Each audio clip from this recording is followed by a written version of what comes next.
Hello everyone, welcome to UGC NET super coaching. मेरा नाम है शुभम तिवारी और आज इस वीडियो के अंदर एक बहुत ही इंपॉर्टेंट मुद्दे पे हम बात करना चाहते हैं। ध्यान रखिएगा, इस वीडियो में हम ये कोशिश करेंगे डिस्कस करने की क्या जो यूजीसी नेट फॉर्म ऑलरेडी जो इसका विंडो ओपन हो चुका है, इसकी फॉर्म भरने की अंतिम तिथि जो है वो बढ़ सकती है कि नहीं। एक बात ध्यान देने वाली बात है कि अगर आपके फॉर्म भरने की अंतिम जो डेट है वो अगर बढ़ेगी तो एग्जाम भी कहीं ना कहीं आपका उसके डेट में भी जो टेंटेटिव प्रपोज किया गया है उसके डेट में भी आगे बढ़ने की संभावना हो सकती है। क्लियर है। चलिए, ऑलरेडी आपको पब्लिक नोटिस के थ्रू 16 अप्रैल को जो आया था उसमें आपको बता दिया गया है कि online application form UGC NET June 2025 के लिए 85 सब्जेक्ट में आपका अनाउंस कर दिया गया है। सीबीटी मोड में ये एग्जाम होने वाला है और ये जो आपका डेट है ना वो 16 अप्रैल से 7 मई तक रखा गया है। मतलब 7 मई को आखिरी दिन होने वाला है। आप यहाँ पे 12 बजे तक मतलब 11:59 तक आप फॉर्म भर सकते हो। 11:59 पीएम की बात कर रहा हूं मैं, ठीक है।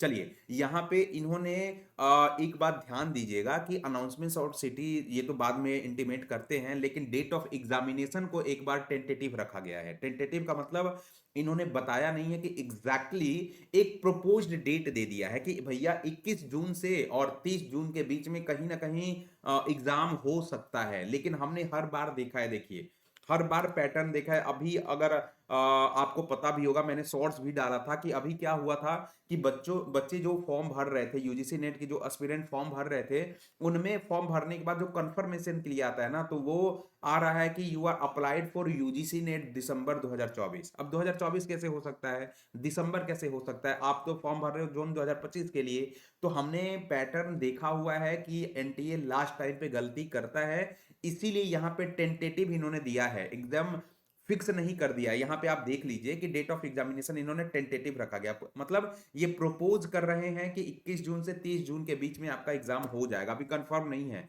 क्योंकि लास्ट लास्ट वाले सेशन में भी हमने देखा था कि लास्ट टाइम में ना अचानक से इनके सर्वर पे, अब ये तो हमें पता ही नहीं है कि किस तरीके का सर्वर है। एक सेंट्रल एजेंसी है ये, ठीक है। और ये पता नहीं कि किस तरीके का ये सर्वर इनके पास है कि लास्ट टाइम पे जैसे ही क्राउड बढ़ती है इनके वेबसाइट पे तो अचानक से ये हैंग करने लगता है ना। ये तो मुझे आज तक पता ही नहीं चला, ठीक है। तो लास्ट टाइम में भी हमें ये देखने को मिला था कि हैंग करने लगता है सर्वर और उसके बाद से बच्चे मेल पे मेल करने लगते हैं और जैसे ही मेल पे मेल दबाव बनाया जाता है तो ये 1-2 दिन के लिए आगे ये एप्लीकेशन जो फॉर्म है वो उनकी डेट एक्सटेंड कर देते हैं। तो ऑब्वियस ही बात है, जब एक्सटेंड करिएगा आप एप्लीकेशन फॉर्म की डेट, तो आपका जो डेट ऑफ एग्जामिनेशन जो आपने टेंटेटिव बताया है 21 जून से 30 जून में, वो आपको अगले फर्स्ट वीक ऑफ जुलाई में आपको देखने को मिल सकता है। तो ऐसा भी संभावना है। अभी तक ये हालांकि ऑफिशियल कोई सोर्स नहीं है ऐसा, लेकिन ये मैं बता देता हूं कि ऐसा हो सकता है। इसके लिए तैयार रहिएगा। और अगर अभी देखो लास्ट टाइम पे हमें वेट नहीं करना है। अगर आपने फॉर्म नहीं भरा है ना तो आप फॉर्म को जरूर भर लीजिए और लास्ट टाइम का वेट मत करिए, ताकि आप एक सेफ साइड में रख के आपकी कोई टेंशन नहीं रहेगी कि हमें पढ़ाई का फॉर्म भी भरना है। आप केवल पढ़ाई के ऊपर ध्यान दीजिए, ठीक है। तो यह हम बताना चाहते हैं कि आपका ऐसा भी पॉसिबिलिटी है। ध्यान रखिएगा कि क्योंकि हम लास्ट पैटर्न हमने देखा है और लास्ट पैटर्न को देखते हुए हम ये बोल सकते हैं कि आपका जो फॉर्म का डेट है वो एक्सटेंड हो सकता है। बाकी और भी कोई जानकारी होगी तो कमेंट जरूर करिएगा, लाइक करिएगा वीडियो को, सब्सक्राइब करिएगा चैनल को, शेयर कर दीजिएगा अपने दोस्तों के बीच। Thank you very much everyone.